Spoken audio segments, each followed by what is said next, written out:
Richie, let's start with Brandon Miller, who over these 4 games averaged 24 points, 6.5 rebounds, and nearly 3 assists on 57, 45, 87 shooting splits. He's in the midst of the best stretch of his season, and we see his usage is going to crank up over the next few weeks as Terry Rozier is gone. Where have you seen the biggest improvements in his game from the beginning of the season until now? Yeah, I think just, being more comfortable with the ball in his hands. I think that's one thing that Clifford has talked about since really he's come into the game as a rookie. He doesn't get sped up. Like he is very slow. Nobody can slow him, speed him up. I think the fact that he can play in the middle of the court out of the pick and roll, he still has got to bulk up, obviously, in those types of situations because he's going to get pushed off his path. And I think, over the offseason when he had mono, it kind of set him back tremendously in terms of Mm. that weight gain.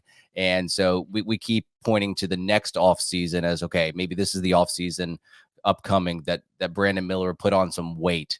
I Yeah. think that's going to be the biggest thing for him moving forward. But just in terms of his overall growth, he just seems so mature out there.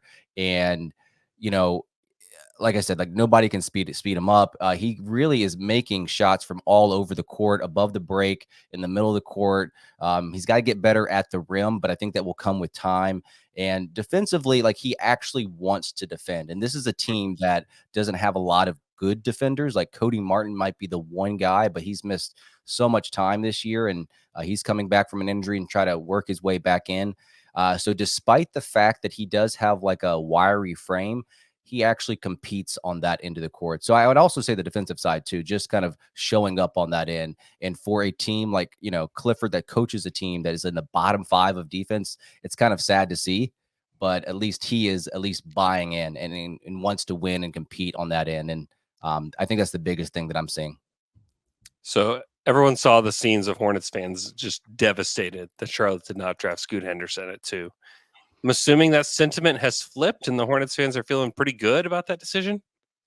Yeah, it's so funny, like how you make a judgment, well, obviously on the day of the draft, but Yeah. then too, like just in the rookie season as well. Like I don't think Yeah. we'll know this until 2 or 3 seasons down the road. But yes, the sentiment has totally flipped. The people that were in favor of Scoot, obviously now are trying to favor Brandon Miller. I didn't have really a strong feeling one way or the other, but I did see the upside with Brandon Miller, and obviously Scoot Henderson.